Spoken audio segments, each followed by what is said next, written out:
Good evening and welcome to PTA financial. आइए सबसे पहले ग्लोबल माहौल देख लेते हैं और फिर आगे की बात की जाएगी।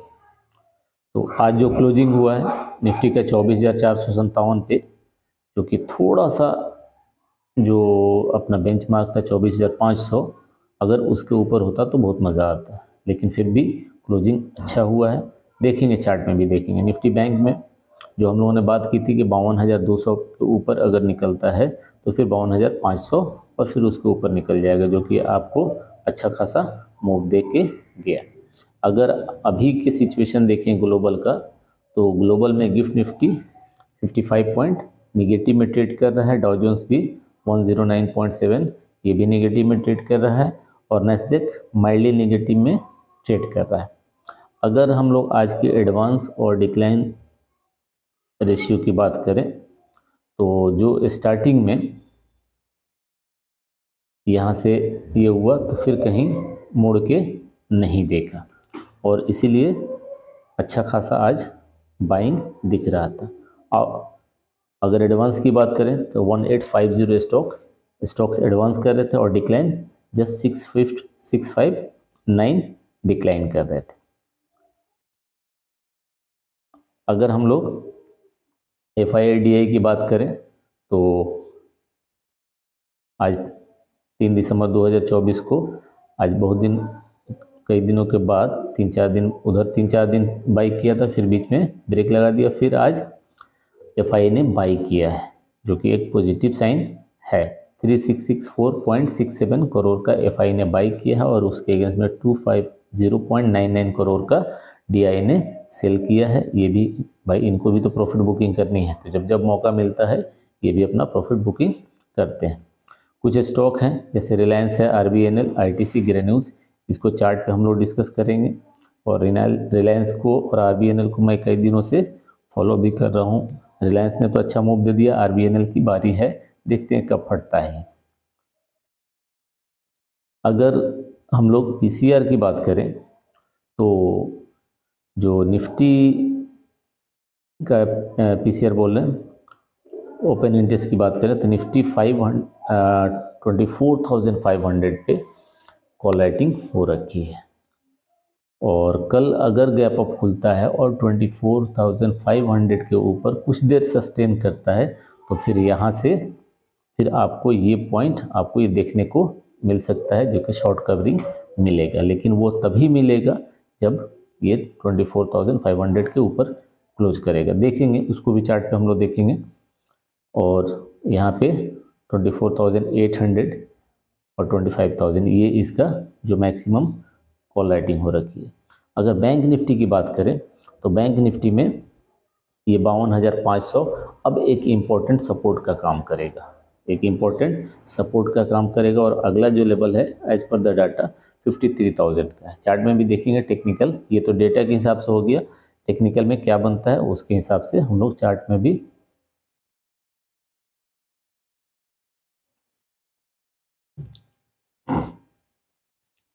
Just a minute.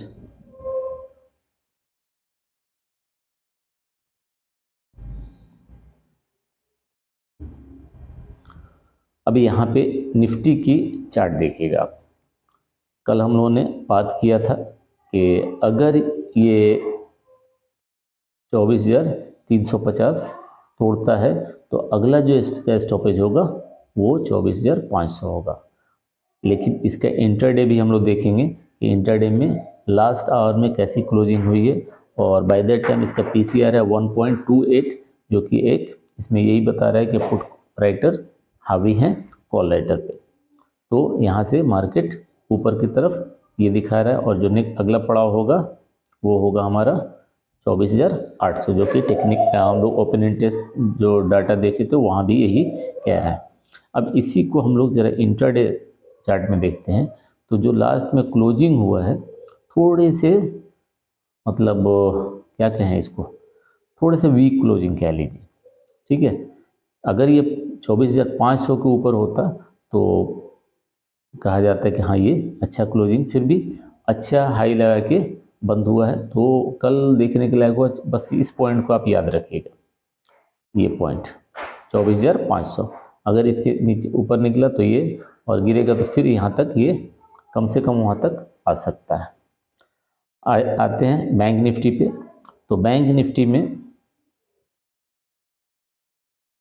यहाँ पे कल हम लोगों ने यहाँ पे बात की थी कि ये पॉइंट हमारा आने का ये है, और 24,200 यही पॉइंट मैंने बताया था कल कि 24,200 के ऊपर अगर निकलता है तो 24,500, 300 पॉइंट नहीं बल्कि ये 600-700 पॉइंट ऊपर चला गया था। अब यहाँ से अब मसला ये है कि ये गैप अभी भी बाकी है, तो इसको भूलना नहीं है, क्योंकि किसी दिन भी कुछ निगेटिव न्यूज आया तो सीधे 1,000-1,200 बैंक निफ्टी नीचे आके और गैप फिल कर देगा। तो इस पे भी, लेकिन अगर यहाँ से ये देखा जाए तो पॉजिटिवनेस तो दिख रही है, और बैंक निफ्टी को ट्रैक करने के लिए हमें HDFC, ICICI bank, axis bank और SBI बैंक पे ध्यान रखिएगा। अगर वो चला तो साथ ये इसको ले उड़ेगा। ठीक है, अब कुछ स्टॉक देख लेते हैं जो हम लोग ने डिस्कस किया है, जैसे रिलायंस का आज ये वाला पॉइंट आ गया जो कल सेम चार्ट दिखाया था, और इसमें अभी भी मैं पॉजिटिव हूँ, और पिछले 5-6 रोज से मैं रिलायंस बोल रहा हूँ कि इसमें मेरा व्यू पॉजिटिव है, और मैं इसको शॉर्ट टर्म में कहीं 1400 के आसपास देख रहा हूँ।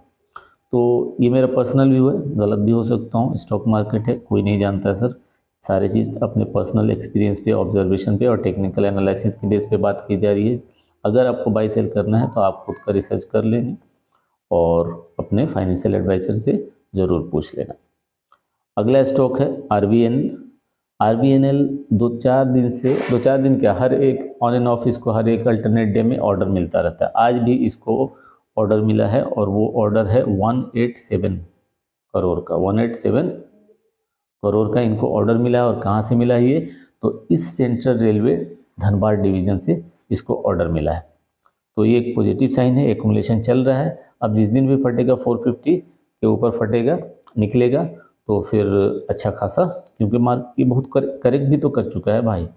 आप यहाँ से देखो कहाँ से करेक्ट करके आई है, 640 से करेक्ट करके अभी 437 पे चल रहा है, और ऑर्डर पे ऑर्डर मिले जा रहा है। तो जिस दिन भी निकलेगा फिर मौका नहीं देगा। स्टॉक अच्छा है, इसमें कोई दिक्कत नहीं है।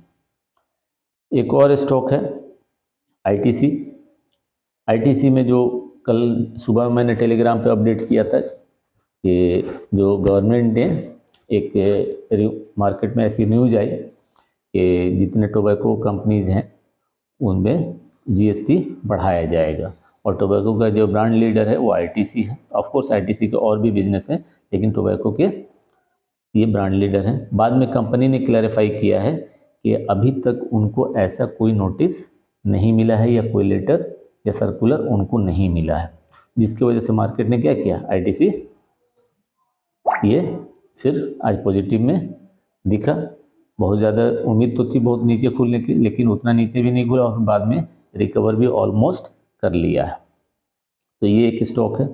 और एक और स्टॉक है जिसमें एक नेगेटिव न्यूज है, और नेगेटिव न्यूज ये है कि US FDA ने इन पे 6 ऑब्जर्वेशन लगाए हैं, रेज किए हैं।